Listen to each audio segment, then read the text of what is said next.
আজকে আমাদের স্টুডেন্টরা 3 পয়েন্ট স্টার্টার প্র্যাকটিক্যাল করছে। তো আইটিআই ইলেকট্রিশিয়ান ট্রেডের 3 পয়েন্ট স্টার্টারের প্র্যাকটিক্যাল করছে। এখানে স্টুডেন্টরা ডেমনস্ট্রেট করবে 3 পয়েন্ট স্টার্টার কীভাবে ওয়ার্কিং করে। এই আমার স্টুডেন্ট। হ্যাঁ, তো আমরা প্রথমে দেখে নেবো এখানে প্রথমে আমরা দেখে নেব ডায়াগ্রামটা। এদিকে দেখো, ডায়াগ্রামটা আমরা এখানে এঁকেছি 3 পয়েন্ট স্টার্টার। আমাদের এই স্টুডেন্টরা এরা প্র্যাকটিক্যাল করছে। আমি এই 3 পয়েন্ট স্টার্টারের পূর্বে একটি ভিডিও দিয়েছি, যে ভিডিওতে কেন 3 পয়েন্ট স্টার্টার ব্যবহার করা হয় এবং ওয়ার্কিং প্রিন্সিপাল সমস্তগুলো বলা রয়েছে সেই ভিডিওতে। আমরা আজকে প্র্যাকটিক্যালি স্টুডেন্টরা এটা ডেমনস্ট্রেট করছে। তো আমরা এখানে কানেকশন লাগাও।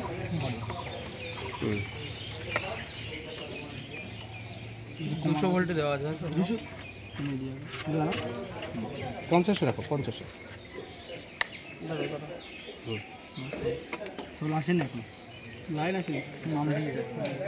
যেহেতু আমাদের এটা ডিসি স্টার্টার, তো গ্লো করছে দুটো। যেহেতু আমাদের এটা ডিসি স্টার্টার, সেই জন্য আমরা এখান থেকে এসি পাওয়ার সাপ্লাই নিয়েছি।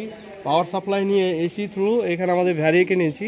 ভ্যারিয়েকে আমরা আপাতত এইটা 50 ভোল্টে একে সেট আপ করে রেখেছি। এটা হচ্ছে আমাদের ডিজিটাল মাল্টিমিটার। ডিজিটাল মাল্টিমিটার থেকে আমরা 64 ভোল্টেজ এখন শো করছে। এখানে আমাদের পাওয়ারটা রয়েছে, এখানে দেখাও। এটা হ্যাঁ, এখানে দেখো পাওয়ারটা এখানে পাওয়ার রয়েছে।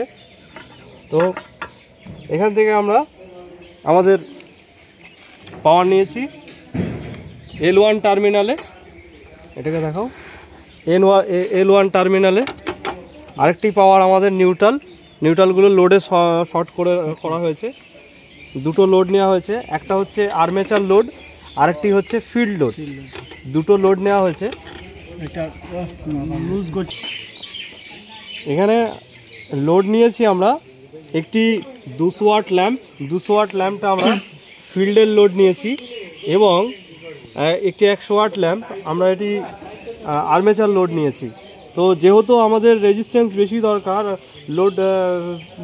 রেজিস্ট্যান্স বেশি দরকার, সেই জন্য একটা 100 ওয়াটের রেজিস্ট্যান্সে রেদার দেন 200 ওয়াটের রেজিস্ট্যান্স থেকে কম, তো বেশি, সেই জন্য আমরা এটা নিয়েছি। এখন আমরা এই লোডগুলো দেখাও। এটা হচ্ছে আমাদের L1 টার্মিনাল। আমাদের ইনপুটটা এখানে দিয়ে দেওয়া হয়েছে, এবং আর্মেচার পয়েন্ট 100 ওয়াট ল্যাম্প যুক্ত করা হয়েছে। আর ফিল্ড পয়েন্ট সেটা আমরা 200 ওয়াটের ল্যাম্প যুক্ত করেছি। আমরা আপাতত আমাদের ওয়ার্কিং ভোল্টেজ 65। এখন আমরা এই 65 ভোল্টেজটাকে দেখব। এখানে শো করো, লাইটটা একটু। হ্যাঁ, আমরা যখন ফার্স্ট টার্মিনালে রাখছি, অর্থাৎ ব্রাশ পয়েন্টের স্টার্টিং পয়েন্ট, আমার স্টার্টিং পয়েন্টে যখন রেখেছি, আমাদের ফিল্ড পয়েন্টটার 100 ওয়াট ল্যাম্পটা জ্বলছে। আর আমাদের 200 ওয়াট ল্যাম্পটা ওটা গ্লো করছে না, দেখাচ্ছে ওটা। আচ্ছা, 200 ওয়াট ল্যাম্প গ্লো করছে না, এমনভাবে ধরো যাতে সবটা আসে। এবার আমরা পয়েন্ট রেজিস্ট্যান্স 2 নিয়ে যাচ্ছি। তো রেজিস্ট্যান্স 2 আমরা দেখলাম যে 100 ওয়াট ল্যাম্পটা আর একটু গ্লো করেছে। আমরা রেজিস্ট্যান্স 3-তে নিয়ে যাব হ্যান্ডেলটা। তো রেজিস্ট্যান্স হ্যান্ডেল 3-তে নিয়ে গেছি, আর একটু গ্লো করেছে। আমরা এক্ষেত্রে বারবার পরিবর্তন করে দেখব। আমাদের এই ভোল্টেজে আমরা এখানে ভোল্টেজ থ্রো করেছি 65 ভোল্ট থ্রো করার ফলে এখানে আমরা দেখতে পাচ্ছি না। এবার আমরা 100 ভোল্টে এটাকে প্র্যাকটিক্যালি করব। 100 ভোল্ট তুলো 100 ভোল্ট তুলো। তুমি তোলো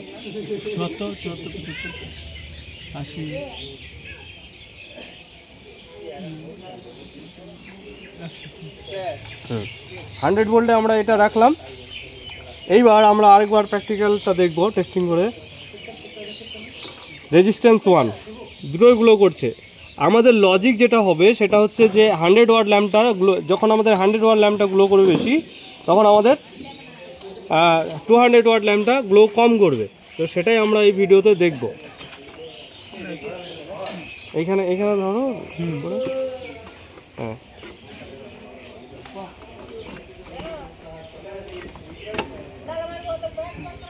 এটা বেশি গ্লো করছে, এটা কম গ্লো করছে।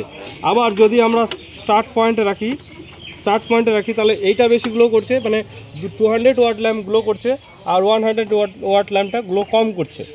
আর আমরা যদি এটাকে রান পয়েন্টে রাখি, অর্থাৎ এখানে দেখো, ভিডিওটা এখান থেকে করো, এই দিক থেকে করো, এটা হচ্ছে আমাদের স্টার্টিং পয়েন্ট থেকে রেজিস্ট্যান্স থ্রু একটা দুটো করে নিয়ে আস্তে আস্তে আমরা নিয়ে যাব রানিং পয়েন্টে। তো রানিং পয়েন্টে যখন আমরা নিয়ে গেছি, আমাদের 200 ওয়াট ল্যাম্পটা গ্লো কম করছে, আর যেটা হচ্ছে আমাদের ফিল্ডের ল্যাম্প, এখন যেহেতু টোটাল রেজিস্ট্যান্সটা এখন বেশি কাজ করছে 200 ওয়াট ল্যাম্পে, আর 100 ওয়াট ল্যাম্পের রেজিস্ট্যান্স 0। তো আমরা আবার এটাকে স্টার্টিং পয়েন্টে নিয়ে যাব, তো আমাদের রেজিস্ট্যান্স কাজ করছে সব থেকে বেশি 100 ওয়াট ল্যাম্পে, আর রেজিস্ট্যান্স সব থেকে কম কাজ করছে কোথায়? 200 ওয়াট ল্যাম্পে। এই জন্য এটা গ্লো বেশি করছে, এটা গ্লো কম করছে। আর আমরা রানিং কন্ডিশনে নিয়ে গেলে এটা 0 রেজিস্ট্যান্স, এটা রেজিস্ট্যান্স হাই, সেজন্য এটা গ্লো কম করছে, এটা গ্লো বেশি করছে। এবার আমরা ভোল্টেজটাকে 200 ভোল্টেজে একবার টেস্ট করব। স্টপ করে রাখো। তোমরা যা শুরু করেছো দেখো,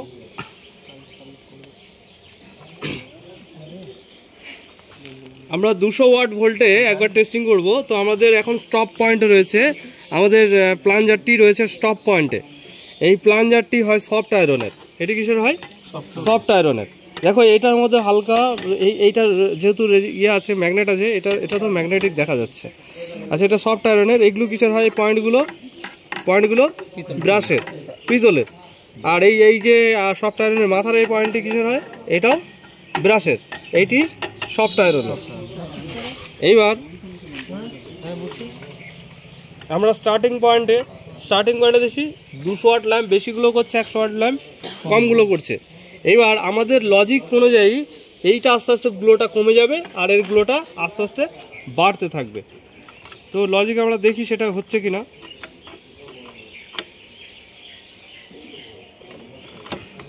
হয়েছে? এটা কি গ্লো কমেছে? এই দেখো, গ্লোটা কমছে না? হ্যাঁ, এই দেখো, এইটা বাড়ছে, ওইটা কমছে, ঠিক আছে না? তার মানে ফিল্ডটা ম্যাক্সিমাম রেজিস্ট্যান্স, এখানে আসলে ফিল্ড কি হয়ে যাচ্ছে? ম্যাক্সিমাম রেজিস্ট্যান্স, কিন্তু আর্মেচার 0 রেজিস্ট্যান্স। এই জন্য এ ফুলগুলো করছে, এগুলোটা কমে যাচ্ছে। আবার এটা যখন এইখানে নিয়ে যাচ্ছে স্টার্ট পয়েন্টে, এর 0 রেজিস্ট্যান্স, আর আর্মেচার এর হাই রেজিস্ট্যান্স। ঠিক আছে, চলো।